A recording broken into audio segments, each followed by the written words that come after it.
Welcome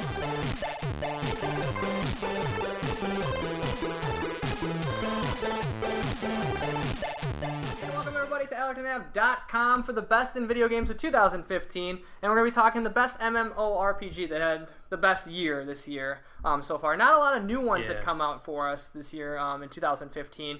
We saw a lot of expansions come out this year. Trove also came out this year, which was like a pixel MMO, kind of like a building block one with foundations like similar to Minecraft and stuff where but like it looked really cool, like the battling and everything like that looked really good, but it just, I don't know, it kind of fell short to me because I'm not it was like a Minecraft. I don't really know, like...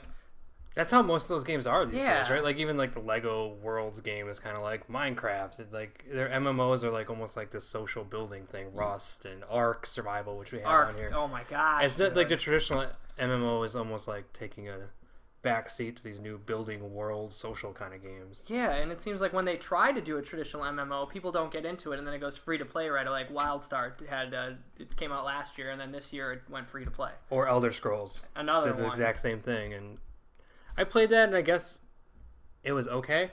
Yeah. If you're into MMOs, I heard a lot of people say that it played a lot like Elder Scrolls, and it played like Skyrim. Yeah. But I didn't think so. I didn't either, actually. It played like an MMO to me. Yeah, it did. I think that was just people's wishful thinking. It wasn't like the fast-paced action combat that you think of when you like, I don't know, like a Dragon's Dogma, or I'm trying to think of RPGs that have like action combat, like Terra Online, like, you know, you're moving and ducking and like that, and that's what Skyrim would be, or a Fallout without guns, but yeah, it didn't really do that. It did take turns, like you'd use your spell, you got your cooldown timers, and like but the one I think it excelled in a PvP. I don't know if you had a chance to try it. I didn't do the PvP. Took me back in the days of the Dark Age of Camelot, where they had a castle and you could take over, you could sneak in through doors and like defend them, but the world was a little too big, so you'd kind of have to port over, and if you died, you were really far away and had to make your way back. But the PvP of it was really good, and they did a good job like preventing people from cheating and hacking and stuff. Was there a new Dark Age of Camelot this year, or was that early access? It's early. It's in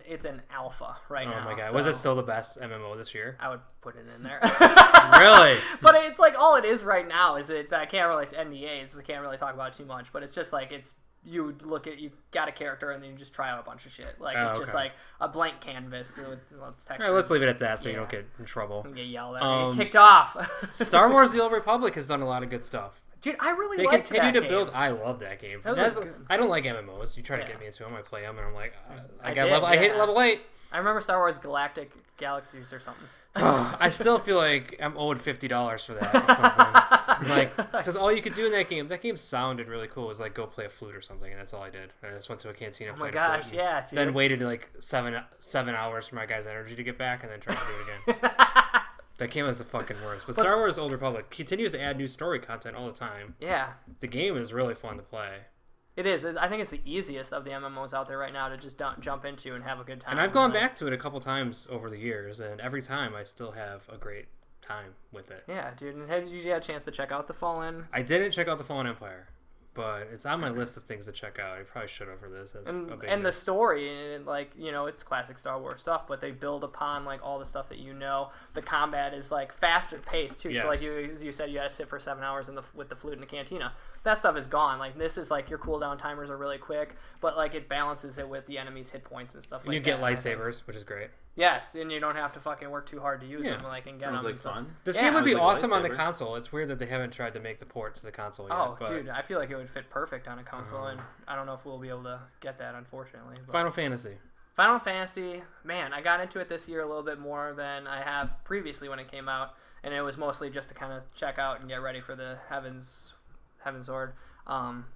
And it's still a good game. It's gotten better, dude. They added the gold saucer this year, so you had all this other stuff. Gambling, yeah, like all the gambling mini games. Oh yeah, I remember you would do like play the numbers every day or something. Like, yeah, you would play the lottery like an old man. You do remember that. Yeah, dude, you get the little lottery ticket and you can play that stuff. And then it added a whole bunch of new weapons now recently that you can get.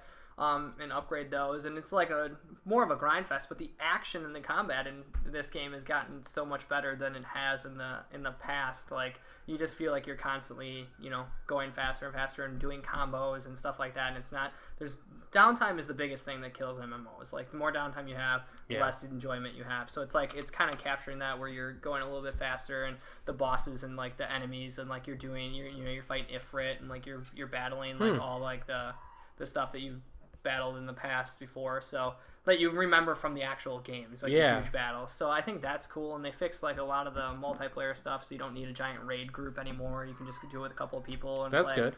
So I don't know, I think that was a really good MMO experience this year. If we're kind of going on that, like I feel like the one you talked about the most would have been Final Fantasy this year.